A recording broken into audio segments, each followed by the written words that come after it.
রব্বুল আলামিন বলেন, ওয়াইয ইবতালা ইব্রাহিমা রাব্বুহু বিকালিমাতিন ফাতাম্মাহুন্না ক্বালা ইন্নী জাইলুকা লিন-নাসি ইমামা। সুবহানাল্লাহ পড়েন। যেই নবীর ব্যাপারে আল্লাহ তথ্য দিলেন ওই নবীর নাম ইব্রাহিম আলাইহিস সালাম। সবাই বলেন কি নাম? চিল্লায় বলেন কি নাম?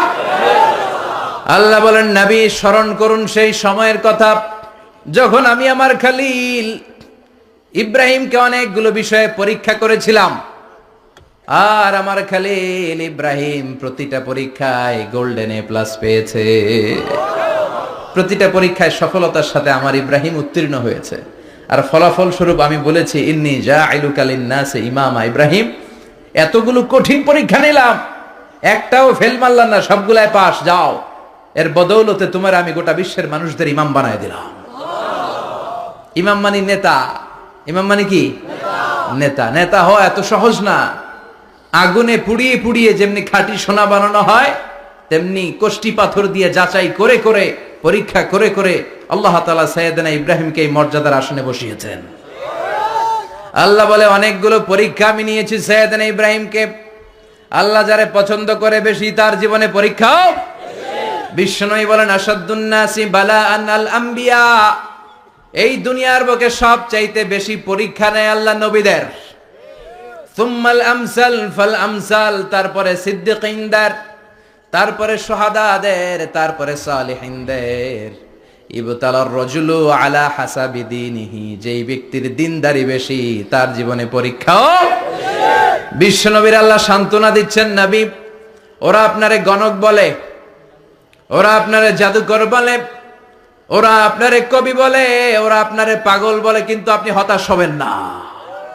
একটার পর একটা পরীক্ষা আপনার উপর চেপে বসেছে। এগুলো দেখে ভয় পাওয়ার কোনো কারণ নাই, কারণ মুমিন ভয় পায় না। চিল্লায় এখন ঠিক কিনা? ও নবী, আপনি বিচলিত হবেন না, হতাশ হবেন না। আপনার আগে যেই নবীরা ছিল তাদের জীবনেও পরীক্ষা ছিল কি ছিল না? আমি আমার খলিল ইব্রাহিমকে অনেকগুলো পরীক্ষা নিয়েছি, প্রতিটা পরীক্ষায় সাইয়েদনা ইব্রাহিম পাশ করেছে। বিশ্বনবীকে আল্লাহ সান্ত্বনা দিচ্ছেন। সুবহানাল্লাহ পড়ে। বিশ্বনবী হতাশ হবেন না। ডোন্ট বি স্যাড, লা তাহজান, নেভার লুজ হোপ। ও নবী, আশা হারাবেন না। আপনার উপর যেমন পরীক্ষা আছে, সাইয়েদনা ইব্রাহিমের উপরও পরীক্ষা ছিল। সবার উপর আমি পরীক্ষা নেই। আপনারে ওরা কবি বলে গালি দেয়, গণক বলে গালি দেয়, জাদুকর বলে গালি দেয়, পাগল বলে গালি দেয়। যুগের ব্যবধানে এই গালিগুলো আছে, কিন্তু নামগুলো চেঞ্জ হয়েছে। চিল্লায় এখন ঠিক কিনা? এখন আমাদেরকে কবি বলে না, গণক বলে না, পাগল বলে না, এখন আমাদেরকে বলে কাঠ মোল্লা, এখন বলে রাজাকার, এখন কয় যুদ্ধাপরাধী। গালি আছে না নাই? গালির ভার্সন চেঞ্জ হয়, ট্যাগ লাগানোর সিস্টেম চেঞ্জ হয়, কিন্তু ট্যাগ আছে না নাই? আল্লাহ নবীর সান্ত্বনা দিয়ে বলে, নবী ভয় পাবেন না, চিন্তিত হবেন না। আপনার যেমনি পরীক্ষা আমি নিচ্ছি, সাইয়েদনা ইব্রাহিমের আমি পরীক্ষা নিয়েছি। আর প্রতিটা পরীক্ষায় আমার Ibrahim Khalil golden A plus, first class first, global award পেয়েছে। আর এর ফলাফল হিসেবে আমি ইব্রাহিমকে বলেছি, ইব্রাহিম তোমার আমি নেতা বানাই দিলাম। Allah put Sayyidina Ibrahim in some test. In some test. Everyone has to face test. প্রত্যেককেই টেস্ট and trial, পরীক্ষার সম্মুখীন হতে হয়।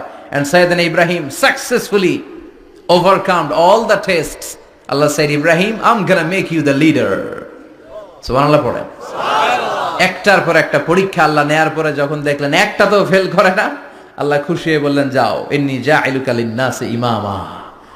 ইব্রাহিম, আমি মুত্তাকিনদের জন্য, গোটা বিশ্বের মানুষদের জন্য তোমার ইমাম বানায় দিলাম। কত পরীক্ষা যে উনি ওনার জীবনে দিয়েছেন, কত কঠিন রাস্তা যে তিনি পাড়ি দিয়েছেন, তার কোনো শেষ নাই। সর্বপ্রথম পরীক্ষা ছিল ইলকাউহু ফিন্নার, অগ্নি পরীক্ষা। কি পরীক্ষা? নমরুদ বলল, ইব্রাহিম ঈমান ছেড়ে দাও, তাহলে জানে বেঁচে যাবা, নাইলে আগুনে ফেলবো। সাইয়েদনা ইব্রাহিমের এক কথা, জীবন যাবে কিন্তু ঈমান যাবে না।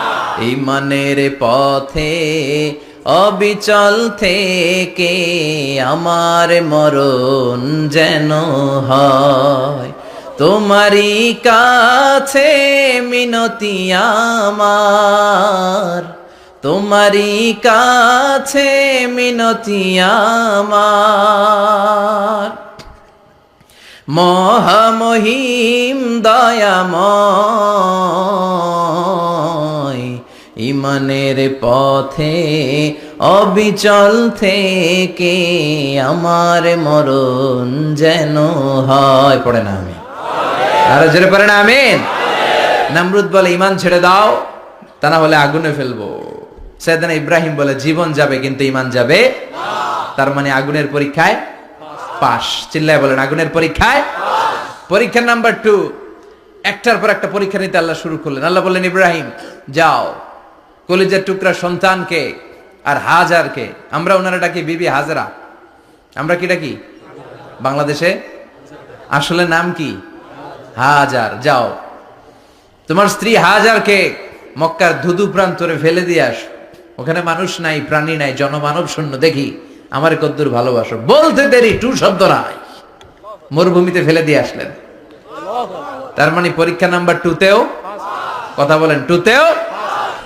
পরীক্ষা নাম্বার 3, আল্লাহ বললেন ইব্রাহিম দেখি তোমার হৃদয়ে আমার জায়গা কতটুকু, যাও কলিজার টুকরা সন্তান ইসমাইলের গলার মধ্যে তলোয়ার লাগাও। সাইয়েদনা ইব্রাহিম বিয়ে করার পর থেকে আল্লাহর কাছে চাইতে চাইতে শেষ, মাগা সন্তান হয় না। ওনার প্রথম সন্তানটা হয়েছিল সাইয়েদনা ইসমাইল যখন জন্মগ্রহণ করেছে, ইব্রাহিমের বয়স ছিল 86 বছর। সুবহানাল্লাহ কইতে মনে চায় না? এই এলাকায় আসেনি 86 বছর বয়সে সন্তান হয়েছে? হ্যাঁ, এরকম শক্তিশালী পুরুষ কেউ আছে? আহা, 86 বছর বয়সে তো হাঁটতেই পারে না। কথা কন। সাইয়েদনা ইসমাইলকে যখন আল্লাহ তাআলা সাইয়েদনা ইব্রাহিমকে উপহার দিয়েছেন, তখন সাইয়েদনা ইব্রাহিমের বয়স, চিল্লায় বলেন কত? 86 বছর বয়সে যে কলিজার টুকরা সন্তানটাকে হাতে পেলেন, চাঁদের মতো সুন্দর ছেলে। আল্লাহ বললেন দেখি আমার হৃদয়ে তোমার জায়গা কতটুকু, ইসমাইল রে জবাই করো। বলতে দেরি, ছুরি লাগাতে দেরি হয় না। তার মানে এই পরীক্ষায় পাস। একটার পর একটা আল্লাহ পরীক্ষা নিয়েছেন, একটার পর একটা পরীক্ষা।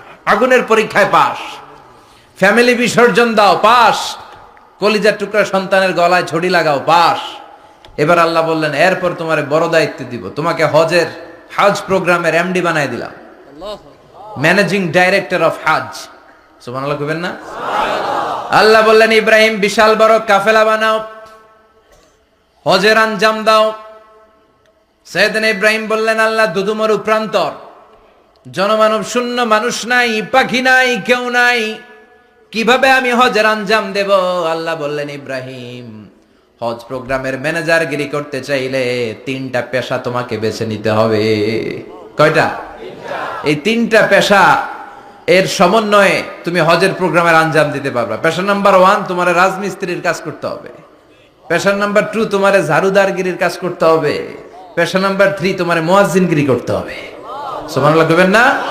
وَإِذْ يَرْفَعُ إِبْرَاهِيمُ الْقَوَاعِدَ مِنَ الْبَيْتِ وَإِسْمَاعِيلُ رَبَّنَا تَقَبَّلْ مِنَّا إِنَّكَ أَنْتَ السَّمِيعُ الْعَلِيمُ। সাইয়েদনা ইব্রাহিম আর কলেজের টুকরা সন্তান ইসমাইলকে নিয়ে রাজমিস্ত্রির কাজ শুরু করে দিলেন। আল্লাহু আকবার। কাবা ঘর ভেঙে চুরমার, বাপ বেটা মিলে রাজমিস্ত্রির কাজ, পাথর কেটে কেটে বাপ বেটা মিলে কাবা ঘর বানায়। পেশা নাম্বার 1 শেষ। পেশা নাম্বার 2 ঝাড়ুদারগিরি। পেশা নাম্বার 2 কি? আল্লাহ বললেন তাহহিরা বাইতিয়া লিত-তাইফিনা ওয়াল আকিফিনা ওয়ার রুকআইস সুজুদ। মসজিদেরি ঝাড়ু বারদার হোক আমারে হাত, শোনো আমারে মুনাজাত, শোনো শোনো ইয়া ইলাহি আমারে মুনাজাত, শোনো আমারে মুনাজাত। পড়েন আমিন। আল্লাহ বললেন তাহেরা পরিষ্কার করো, মানে ঝাড়ু দাও।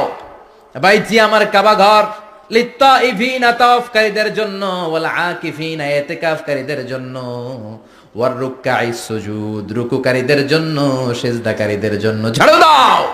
বাপ বেটার রাজমিস্ত্রিগিরি শেষ, এবার ঝাড়ুদারগিরি শুরু। সুবহানাল্লাহ বলেন।